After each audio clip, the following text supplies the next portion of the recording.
A very good morning to my dear student BA third year and BA B.Ed third year.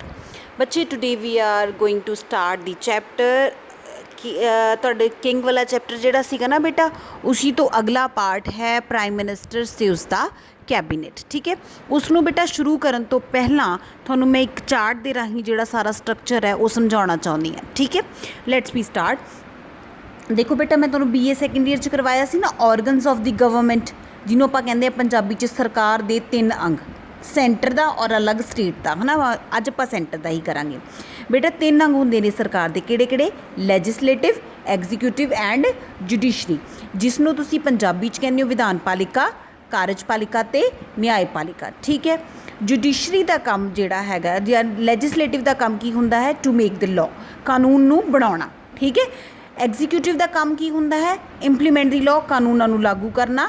ਅਤੇ judiciary ਦਾ ਕੀ ਕੰਮ ਹੁੰਦਾ ਹੈ? ਕਾਨੂੰਨਾਂ ਦੀ ਰੱਖਿਆ ਕਰਨਾ, ਟੂ ਪ੍ਰੋਟੈਕਟ ਦੀ ਲਾਅ। ਠੀਕ ਹੈ, ਇਹ ਬੇਟਾ ਇੰਡੀਆ ਔਰ ਬ੍ਰਿਟੇਨ ਦੋਨਾਂ ਦੇ ਵਿੱਚ ਸੇਮ ਹੀ ਚੀਜ਼ਾਂ ਨੇ, ਸੇਮ ਹੀ ਸਰਕਾਰ ਦੇ 3 ਅੰਗ ਨੇ। ਠੀਕ ਹੈ, ਉਸ ਤੋਂ ਬਾਅਦ ਆਉਂਦੀ ਹੈ ਸਭ ਤੋਂ ਪਹਿਲਾਂ ਕਿ ਆਪਣੇ ਇੰਡੀਆ ਦੇ ਵਿੱਚ ਕਾਨੂੰਨ ਕੌਣ ਬਣਾਉਂਦਾ ਹੈ? ਕੌਣ ਬਣਾਉਂਦਾ ਹੈ ਕਾਨੂੰਨ? ਪਾਰਲੀਮੈਂਟ ਬਣਾਉਂਦੀ ਹੈ ਨਾ। ਕਾਨੂੰਨ ਜਿਹੜਾ ਹੈਗਾ ਉਹ ਪਾਰਲੀਮੈਂਟ ਬਣਾਉਂਦੀ ਹੈ, ਜਿਸ ਨੂੰ ਤੁਸੀਂ ਪੰਜਾਬੀ ਦੇ ਵਿੱਚ ਕੀ ਕਹਿੰਦੇ ਹੋ? ਸੰਸਦ ਕਹਿੰਦੇ ਹੋ, ਹੈ ਨਾ। ਅਤੇ ਸੰਸਦ ਦਾ ਕੰਮ ਕੀ ਹੁੰਦਾ ਹੈ? ਕਾਨੂੰਨ ਬਣਾਉਣਾ। ਇਸ ਨੂੰ ਇੰਡੀਆ ਦੇ ਵਿੱਚ ਵੀ ਪਾਰਲੀਮੈਂਟ ਹੀ ਕਿਹਾ ਜਾਂਦਾ ਹੈ ਔਰ ਬ੍ਰਿਟੇਨ ਦੇ ਵਿੱਚ ਵੀ ਜਿਹੜਾ ਹੈਗਾ ਪਾਰਲੀਮੈਂਟ ਹੀ ਕਿਹਾ ਜਾਂਦਾ ਹੈ ਬੇਟਾ।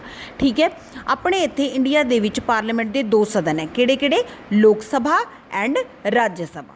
ਲੋਕ ਸਭਾ ਐਂਡ ਰਾਜ ਸਭਾ, ਜਿੱਥੇ ਆਈ ਪਾਇਆ ਹੈ ਬੇਟਾ ਇੰਡੀਆ ਹੈ, ਜਿੱਥੇ ਬੀ ਪਾਇਆ ਉੱਥੇ ਬ੍ਰਿਟੇਨ ਹੈ। ਠੀਕ ਹੈ, ਔਰ ਲੋਕ ਸਭਾ ਜਿਹੜਾ ਹੈਗਾ ਉਹ ਕੀ ਹੈ? ਹੇਠਲਾ ਸਦਨ ਹੈ ਸੰਸਦ ਦਾ, ਔਰ ਰਾਜ ਸਭਾ ਜਿਹੜਾ ਹੈਗਾ ਉਹ ਉੱਪਰਲਾ ਸਦਨ ਹੈ।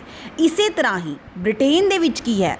ਲੋਕ ਸਭਾ, ਜਿੱਥੇ ਆਪਣੇ ਇੰਡੀਆ 'ਚ ਲੋਕ ਸਭਾ ਹੈ, ਉੱਥੇ ਬ੍ਰਿਟੇਨ ਦੀ ਪਾਰਲੀਮੈਂਟ ਦੇ ਵਿੱਚ ਕੀ ਹੈ? House of common. ਠੀਕ ਹੈ, ਔਰ ਰਾਜ ਸਭਾ ਦੀ ਜਗ੍ਹਾ ਕੀ ਹੈ? ਹਾਊਸ ਆਫ ਲਾਰਡਸ ਹੈ। ਠੀਕ ਹੈ, ਜਿਵੇਂ ਰਾਜ ਸਭਾ ਆਪਣਾ ਉੱਪਰਲਾ ਸਦਨ ਹੈ, ਉਸੀ ਤਰ੍ਹਾਂ ਪਾਰਲੀਮੈਂਟ ਦਾ ਹਾਊਸ ਆਫ ਲਾਰਡਸ ਵੀ ਜਿਹੜਾ ਹੈਗਾ ਉਹ ਉੱਪਰਲਾ ਸਦਨ ਹੈ। ਜਿਸ ਤਰ੍ਹਾਂ ਲੋਕ ਸਭਾ ਹੈ, ਹਾਊਸ ਆਫ ਕਾਮਨ ਵੀ ਜਿਹੜਾ ਹੈਗਾ ਉਹ ਹੇਠਲਾ ਸਦਨ ਹੈ। ਇੰਡੀਆ ਦੇ ਵਿੱਚ ਜ਼ਿਆਦਾ ਪਾਵਰਫੁਲ ਕੌਣ ਹੈ? ਲੋਕ ਸਭਾ। ਔਰ ਸੇਮ ਬ੍ਰਿਟੇਨ ਦੇ ਵਿੱਚ ਕੌਣ ਹੋਊਗਾ? House of common. So India ਦੇ ਵਿੱਚ ਜੋ ਪਾਵਰਸ ਬੇਟਾ ਲੋਕ ਸਭਾ ਦੀਆਂ ਨੇ, same power he house of Commons ਦੀਆਂ ਨੇ। ਸਮਝ ਆ ਗਈਆਂ? ਇਸੀ ਤਰ੍ਹਾਂ ਜੋ ਪਾਵਰਸ ਇੰਡੀਆ ਦੇ ਵਿੱਚ ਰਾਜ ਸਭਾ ਦੀਆਂ ਨੇ, ਸੇਮ ਪਾਵਰਸ ਜਿਹੜਾ ਹੈਗਾ ਹਾਊਸ ਆਫ ਲਾਰਡਸ ਦੀਆਂ ਨੇ ਇਨ ਬ੍ਰਿਟੇਨ।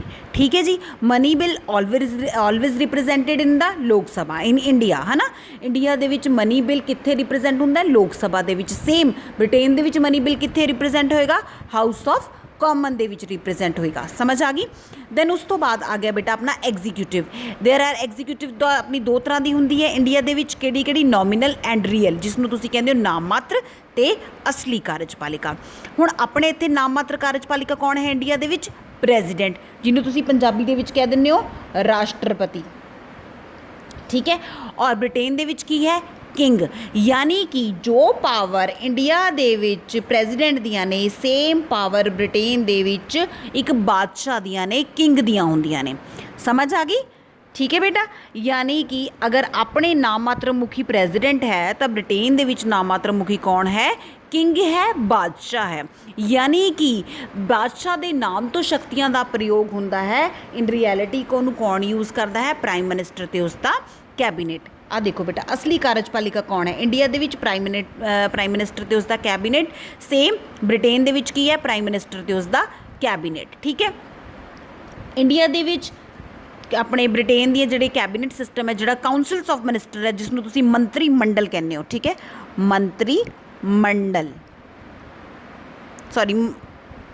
ਕਾਊਂਸਲਸ of ministers. ਠੀਕ ਹੈ, ਕਾਊਂਸਲਸ ਆਫ ਮਿਨਿਸਟਰਸ ਕਿਹੜੇ ਨੇ? ਕਿੰਨੇ ਤਰ੍ਹਾਂ ਦੇ ਮੰਤਰੀ ਨੇ ਇੰਡੀਆ ਦੇ ਵਿੱਚ? ਕੈਬਨਿਟ ਮੰਤਰੀ, ਸਟੇਟ ਮੰਤਰੀ, deputy minister and parliamentary secretariat, ਜਿਹਨੂੰ ਤੁਸੀਂ ਪੰਜਾਬੀ 'ਚ ਕਹਿੰਦੇ ਹੋ ਕੈਬਨਿਟ ਮੰਤਰੀ, ਰਾਜ ਮੰਤਰੀ, ਉਪ ਮੰਤਰੀ ਅਤੇ ਸੰਸਦੀय ਸਕੱਤਰ। ਠੀਕ ਹੈ, ਔਰ ਬ੍ਰਿਟੇਨ ਦੇ ਵਿੱਚ ਕੀ ਨੇ? ਕੈਬਨਿਟ ਮੰਤਰੀ, ਕੈਬਨਿਟ ਰੈਂਕ ਮੰਤਰੀ, ministers of state and parliamentary secretariat. ਇਹ 4 ਤਰ੍ਹਾਂ ਦੇ ਮੰਤਰੀ ਬਣਾਏ ਜਾਂਦੇ ਨੇ। ਹੁਣ ਬ੍ਰਿਟੇਨ ਦੇ ਵਿੱਚ ਜਿਸ ਨੂੰ ਹਾਊਸ ਆਫ ਕਾਮਨ ਦੇ ਵਿੱਚ ਸਭ ਤੋਂ ਜ਼ਿਆਦਾ ਵੋਟਾਂ ਪ੍ਰਾਪਤ ਹੁੰਦੀਆਂ ਨੇ, ਉਹ ਕੀ ਬਣਦਾ ਹੈ? ਪ੍ਰਾਈਮ ਮਿਨਿਸਟਰ ਬਣ ਜਾਂਦਾ ਹੈ। ਜਿਸ ਤਰ੍ਹਾਂ ਲੋਕ ਸਭਾ ਦੇ ਵਿੱਚ ਜਿਹਨੂੰ ਸਭ ਤੋਂ ਜ਼ਿਆਦਾ ਵੋਟਾਂ ਮਿਲਣਗੀਆਂ ਉਹ ਪ੍ਰਧਾਨ ਮੰਤਰੀ ਬਣ ਜਾਏਗਾ। ਸੋ ਇਹ ਚੀਜ਼ਾਂ ਬੇਟਾ ਸੇਮ ਨੇ। ਠੀਕ ਹੈ, ਪ੍ਰਧਾਨ ਮੰਤਰੀ ਬਣਨ ਤੋਂ ਬਾਅਦ ਉਹ 4 ਕਿਸਮਾਂ ਦੇ ਮੰਤਰੀ ਬਣਾਉਂਦਾ ਹੈ, ਠੀਕ ਹੈ। ਇੰਡੀਆ ਦੀ ਤਰ੍ਹਾਂ ਉਹ 4 ਤਰ੍ਹਾਂ ਦੇ ਮੰਤਰੀਆਂ ਦੀ ਨਿਯੁਕਤੀ ਕਰਦਾ ਹੈ, ਜਿਸ ਦੇ ਵਿੱਚੋਂ ਹਾਈ ਪ੍ਰੋਫਾਈਲ ਦੇ ਮੰਤਰੀ ਕੌਣ ਹੁੰਦੇ ਨੇ? ਕੈਬਨਿਟ ਮੰਤਰੀ, ਜਿਸ ਨੂੰ ਤੁਸੀਂ ਪੰਜਾਬੀ ਵਿੱਚ ਮੰਤਰੀ ਮੰਡਲ ਵੀ ਕਹਿੰਦੇ ਹੋ, ਠੀਕ ਹੈ। ਇਹਨਾਂ ਮੰਤਰੀਆਂ ਦੇ ਵਿੱਚ ਔਰ ਇਹਨਾਂ ਸਾਰਿਆਂ ਦੇ ਵਿੱਚ ਕੀ ਡਿਫਰੈਂਸ ਹੈ ਬੇਟਾ ਕਿ ਇਹ ਮੰਤਰੀ ਸੁਤੰਤਰ ਵਿਭਾਗ ਦੇ ਮੰਤਰੀ ਹੁੰਦੇ ਨੇ, ਹਾਈ ਰੈਂਕ ਹੁੰਦਾ ਹੈ, ਹਾਈ ਸੈਲਰੀਜ਼ ਹੁੰਦੀਆਂ ਨੇ, ਡੇਲੀ ਇਹਨਾਂ ਦੀ ਮੀਟਿੰਗਸ ਹੁੰਦੀਆਂ ਨੇ ਔਰ ਪ੍ਰਧਾਨ ਮੰਤਰੀ ਦੀ ਅਗਵਾਈ ਦੇ ਹੇਠ ਇਹ ਸਾਰੇ ਦਾ ਸਾਰਾ ਡਿਪਾਰਟਮੈਂਟ ਜਿਹੜਾ ਹੈਗਾ ਉਹ ਕੰਮ ਕਰਦਾ ਹੈ। ਸਮਝ ਆ ਗਈ ਬੇਟਾ?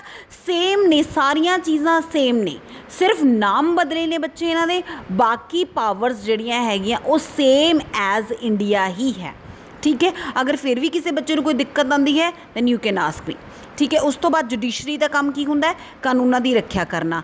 ਔਰ ਇੱਥੇ ਕੌਣ ਹੈ? ਸੁਪਰੀਮ ਕੋਰਟ ਔਰ ਹਾਈ ਕੋਰਟ। ਉੱਥੇ ਵੀ ਜਿਹੜਾ ਹੈਗਾ ਸੁਪਰੀਮ ਕੋਰਟ ਔਰ ਹਾਈ ਕੋਰਟ ਜਿਹੜੇ ਹੈਗੇ ਨੇ ਦੋਨੋਂ ਹੀ ਕਾਨੂੰਨਾਂ ਦੀ ਰੱਖਿਆ ਕਰਦੇ ਨੇ। ਸੋ ਬੇਟਾ ਇਹ ਚਾਰਟ ਜਿਹੜਾ ਹੈਗਾ ਤੁਸੀਂ ਚੈਪਟਰ ਨੂੰ ਸ਼ੁਰੂ ਕਰਨ ਤੋਂ ਪਹਿਲਾਂ, ਜਦੋਂ ਕਿੰਗ ਵਾਲਾ ਚੈਪਟਰ ਸ਼ੁਰੂ ਕਰਨਾ ਹੈ ਉਸ ਤੋਂ ਪਹਿਲਾਂ ਹੀ ਇਹ ਚਾਰਟ ਆਪਣੀ ਕਾਪੀਜ਼ ਦੇ ਵਿੱਚ ਬਣਾਉਣਾ ਹੈ ਤਾਂ ਕਿ ਤੁਸੀਂ ਕਨਫਿਊਜ਼ ਨਾ ਹੋਵੋ। ਇੱਕ ਪਾਸੇ ਤੁਸੀਂ ਇੰਡੀਆ ਦਾ ਬਣਾਓਗੇ, ਇੱਕ ਪਾਸੇ ਤੁਸੀਂ ਬ੍ਰਿਟੇਨ ਦਾ ਬਣਾਓਗੇ। ਸਮਝ ਆ ਗਈ? ਇਹ ਸਾਰਾ ਚਾਰਟ ਬਣਾ ਕੇ ਤੁਸੀਂ ਮੈਨੂੰ ਸੈਂਡ ਕਰਨਾ ਹੈ, ਦੈਨ ਫਿਰ ਮੈਂ ਚੈੱਕ ਕਰੂੰਗੀ। ਓਕੇ ਬੱਚੇ।